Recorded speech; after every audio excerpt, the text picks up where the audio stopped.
तो डीके क्यूल में आपका स्वागत है। आज हम लोग बात करने वाले हैं बिहार एसएससी का जो सेकेंड इंटर स्तरीय का वैकेंसी आया था, तो उसमें कितना वैकेंसी बढ़ने वाला है और इसका जो फॉर्म एडिटिंग का जो डेट है वो क्या रहने वाला है और इसमें क्या-क्या एडिट होगा, ठीक है ना? और आपका इसमें जो डॉक्यूमेंट्स सबको अपलोड करने हैं कि केवल जो एडिट करेंगे उनको अपलोड करने हैं, टोटल डिटेल में बात करने वाले हैं। अगर आप नए होंगे हमारे चैनल पर तो चैनल को सब्सक्राइब करके बेल बटन ज़रूर दबा लेंगे और आपका एग्ज़ाम कब हो सकता है इसके बारे में भी हम लोग चर्चा कर लेंगे। तो चलिए, अगर आप नए होंगे हमारे चैनल पर तो चैनल को सब्सक्राइब करके बेल बटन ज़रूर दबा लेंगे। ये ऑफ़िशियल वेबसाइट पर हैं हम लोग। ये आप लोग को पता होगा कि 15 जनवरी 2024 को रात में क्या हुआ कि एक ऑफ़िशियल नोटिस आता है आपके पास, ये सबके पास, कि जितने भी कैंडिडेट के द्वारा फॉर्म फिल किया गया है सबको क्या करना पड़ेगा, डॉक्यूमेंट्स को अपलोड करना पड़ेगा। वहाँ पे उस नोटिस में आप देखेंगे, हम आपको एक बार लेकर चले जाते हैं वहाँ पे, तो आप उस नोटिस में देखिएगा तो आपको वहाँ पे स्पष्ट लिखा लिखा मिलेगा कि आपको डॉक्यूमेंट्स को फिर से अपलोड करना पड़ेगा। तो आइए जानते हैं कि उसमें कौन-कौन सा डॉक्यूमेंट्स लगेगा। तो ये आप लोग 15/1/2024 का ये ऑफ़िशियल नोटिस है, आप आपको लाइव डाउनलोड करके दिखाए। इसके लिए जो आवेदन लिया गया था 27/9/2023 से 11/12/2023, यानी आवेदन ही लगभग 2.5 माह लिया गया था। 2.5 माह तक आवेदन चला, ठीक है ना? बढ़ा-बढ़ा के इसको बढ़ाया गया था। 1 माह के लिए फिर से इसको इंक्रीज़ किया गया था। फिर क्या हुआ कि कुछ अभ्यर्थियों द्वारा ऑनलाइन आवेदन की त्रुटियों में सुधार हेतु एक अवसर उपलब्ध कराए जाने का अनुरोध किया गया, ठीक है?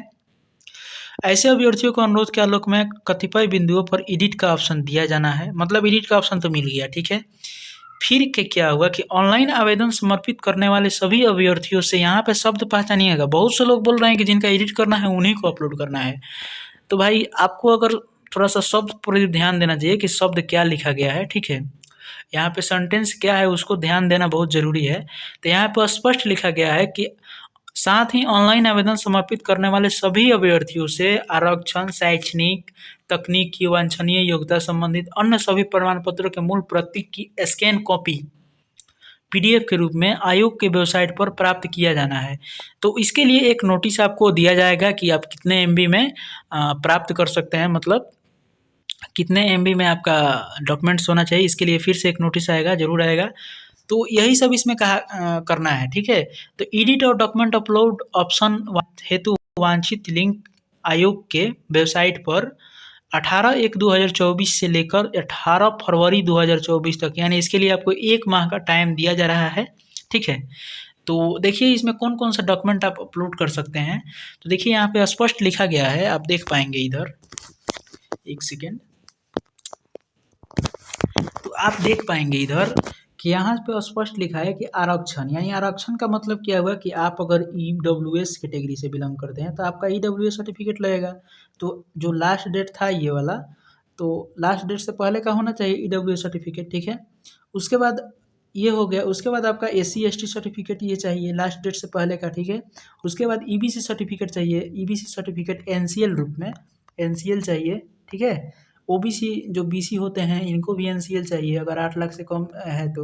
ये सब जो सर्टिफिकेट है, अगर आपका इसमें कोई भी मिसमैच नहीं है नाम वगैरह में, तो आप ये सर्टिफिकेट अपलोड कीजिएगा आरक्षण में, ठीक है? हम डिटेल में बात करने वाले हैं। फिर अब बात करते हैं कि शैक्षणिक योग्यता में क्या लगेगा आपका। तो शैक्षणिक योग्यता में आपका 10th का मार्कशीट लगेगा, ठीक है?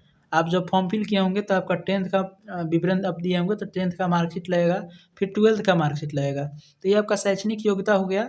आप जो भी स्ट्रीम से हो, 12th हो, साइंस हो, आर्ट हो, जो भी हो, तो आप इसमें कर पाएँगे। कॉमर्स हो, जो जितने भी स्ट्रीम वाले हैं अपना शैक्षणिक योग्यता में ये लगाएँगे 10th और 12th का, ठीक है? ये अपलोड करने हैं। ये कल से स्टार्ट हो जाएगा, तो कल कोई अपडेट आएगा तो हम आपको इन्फॉर्म कर देंगे। अगर नए होंगे चैनल पर तो चैनल को सब्सक्राइब कर लेंगे। अब देखिए इसमें तकनीकी योग्यता, अब देखिए तकनीकी योग्यता में आपसे माँगा गया था क्या, तो कंप्यूटर का ज्ञान चाहिए। कंप्यूटर का ज्ञान, तो इसमें बहुत से लोग एडीसीए किए होंगे, ठीक है? इसमें डीसीए का सर्टिफिकेट लगाए होंगे। तो जो भी आप सर्टिफिकेट्स अपने जो फॉर्म फिलअप में जो सबमिट किया है सर्टिफिकेट्स का नंबर, आप उसको अपलोड करना है आपको, ठीक है? तो ये हो गया आपका तकनीकी योग्यता में। वांछनीय योग्यता में आपसे टाइपिंग का सर्टिफिकेट भी पूछा गया था, तो आपसे आपको टाइपिंग का सर्टिफिकेट भी देना पड़ेगा, ठीक है? और टाइपिंग का सर्टिफिकेट जो भी था तो उसको फिर अपलोड करना पड़ेगा। तो ये आपका डॉक्यूमेंट्स का काम हो गया। अगर आप फ़ोटो सिग्नेचर में भी आप गलत किए हैं, फ़ोटो की जगह सिग्नेचर अपलोड कर दिए हैं, सिग्नेचर की जगह फ़ोटो अपलोड कर दिए हैं, तो इसको भी आप सुधार सकते हैं, ठीक है ना? तो आप एडिट ऑप्शन आपको मिलेगा, तो ये सब आप कर पाएँगे, ठीक है?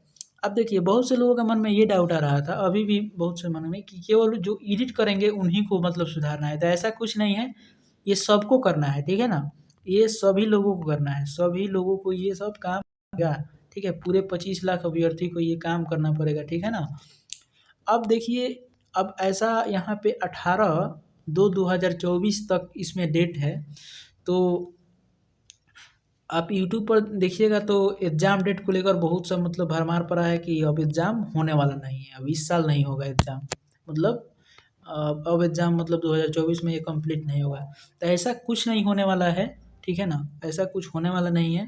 ये जो भर्ती है 2024 में कंप्लीट हो जानी चाहिए, ठीक है ना? क्योंकि अगर आप मानते हैं, ये आप देख सकते हैं कि ये जो प्रक्रिया था स्कैन कॉपी वाला, ये किनके द्वारा, किस आयोग के द्वारा कराया जाता था?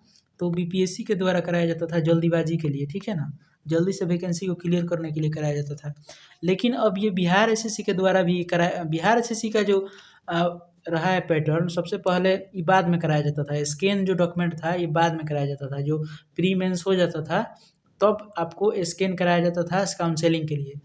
तो अब ये काम बीएसएससी के द्वारा पहले ही कराया जा रहा है। तो ये जो काम है बहुत ही बढ़िया काम है, ठीक है ना? इसको अच्छा ही कह सकते हैं, क्योंकि टाइम लॉस ना करते हुए इनको मतलब जल्दी के लिए ही ये हो सकता है प्रक्रिया, ठीक है ना? तो आप पॉजिटिव वे में कुछ भी जो भी हो रहा है विभाग की तरफ से, तो आप अगर पॉजिटिव वे में सोचिएगा ना तो आपको अच्छा लगेगा, ठीक है ना? अब देखिए, अब इसका एग्ज़ाम कब हो सकता है? तो एग्ज़ाम ऐसा बात नहीं है कि मार्च में नहीं हो सकता है, मार्च में हो सकता है। आयोग के पास कुछ भी कर सकता है, 2-4-5 दिन के बाद हो सकता है एक कैलेंडर जारी हो जिसमें मार्च का एग्ज़ाम तिथि आ जाए। तो ऐसा बात नहीं है कि आचार संहिता में एग्ज़ाम नहीं होता है, अगर एग्ज़ाम डेट आ जाता है तो आचार संहिता में एग्ज़ाम हो सकता है, ठीक है? अगर बाय द वे अगर मार्च में आपका एग्ज़ाम नहीं होता है, तो फिर आपका ये एग्ज़ाम जो होगा लास्ट में या जून में ये एग्ज़ाम होगा। तो अगर जून में भी एग्ज़ाम होता है तो ऐसा ये नहीं है कि फिर ज़्यादा डिले होगा। जून में एग्ज़ाम होगा तो फिर आपका जुलाई में रिज़ल्ट आ जाएगा, ठीक है ना?